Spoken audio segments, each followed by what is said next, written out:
I'm your friend, Dr. Charles Apoki.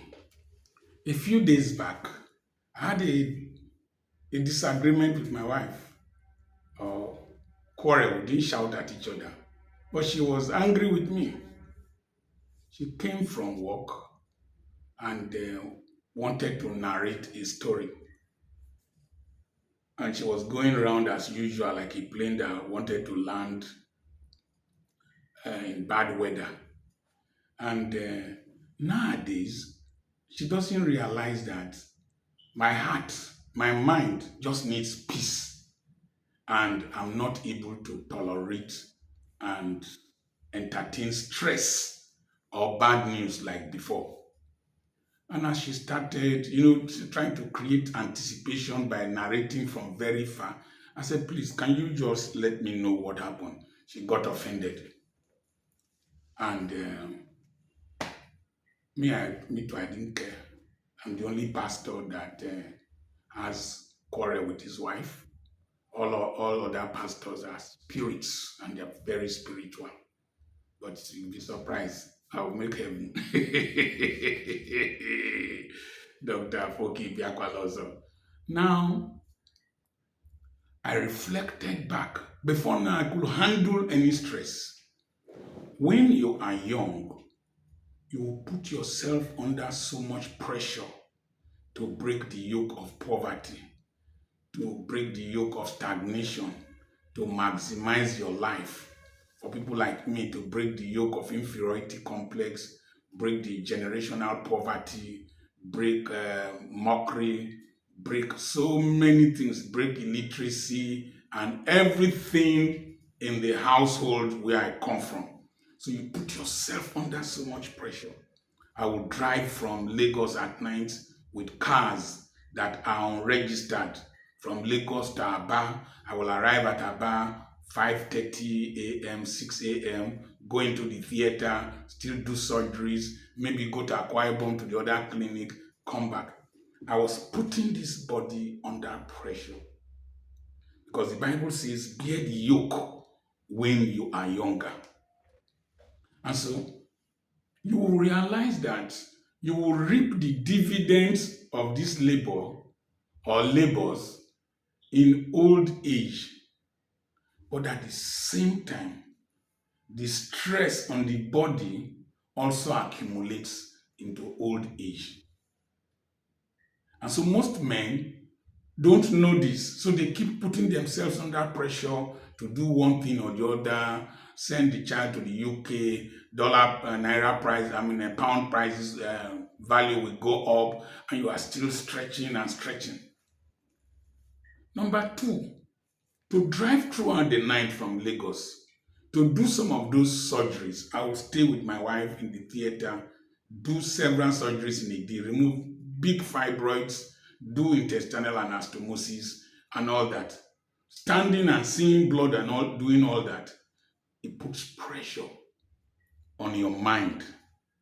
And since people have PTSD, post-traumatic stress disorder, after they go to battles, in day-to-day living, in day-to-day business, maybe a truck driver, a traffic controller, a football coach, all kinds of people, there is so much stress mentally on the man.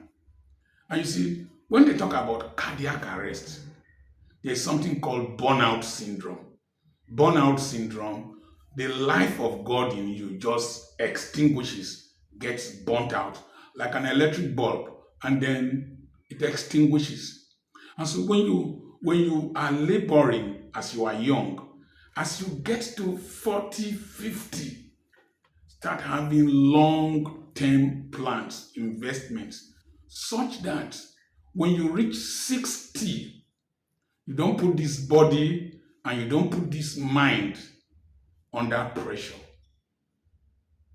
Because for you to attain some of these things, you need to screw your mind to a level, put it in a gear where it will be firing at top speed.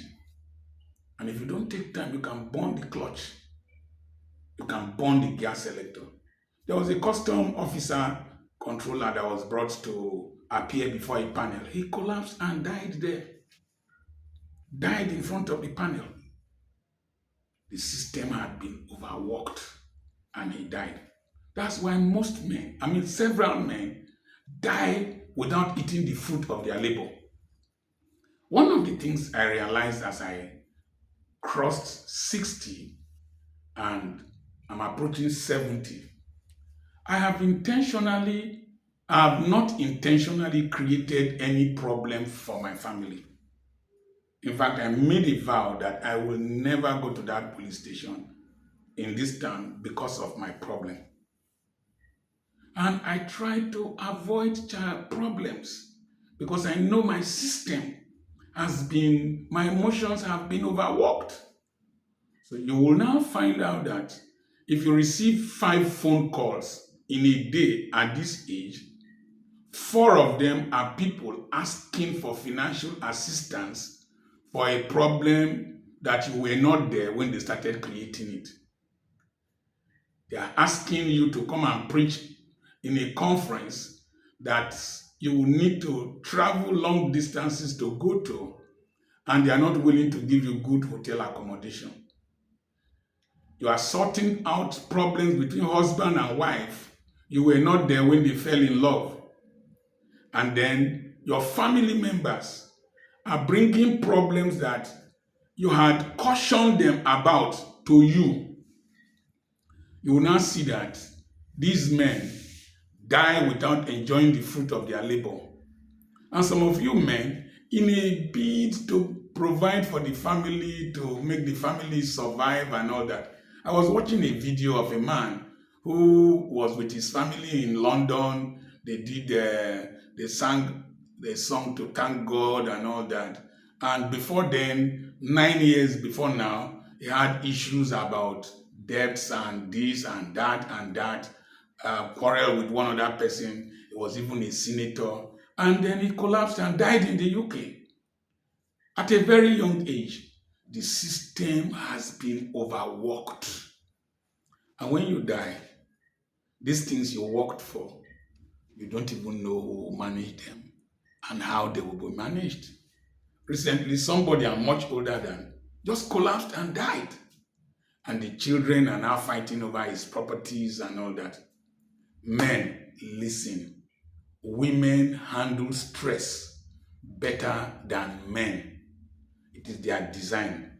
Number 2, black people, Negroid people don't manage stress as well as white people. Hypertension in the Negroid race runs a more dangerous slope or rise than that of white people. Number 3, why do kings and queens live long? I was watching the Queen of England. I found out that the queen is not afraid of tomorrow. Is not afraid of what to eat. Is not afraid of somebody going to terrorize her. She can't be under pressure apart from family members that were creating some things here and there. So try and be the king of your kingdom. Create businesses that you don't need to physically work. You don't need to be emotionally involved directly. Delegate several things to people more intelligent than you so that you can live long. Preserve your heart. The Bible says, jealously guard your heart. Out of it spring the issues of life. Men, don't die without eating the fruit of your labor. It's not a good investment policy. Be calm, reach a certain stage, and be like David. Don't go to war again. I remain your friend, Dr. Charles Apoki. I have a conference coming up on September 13th and 14th, tagged Sustainable Development in Life, Ministry, Career, and Business. Send a message to +234 7052 136763. What I've just said applies to general overseers. You must not be the one that will preach always. Don't overstretch yourselves. I've seen several pastors just slump and die. There is nothing you will prove when you are dead. God bless you.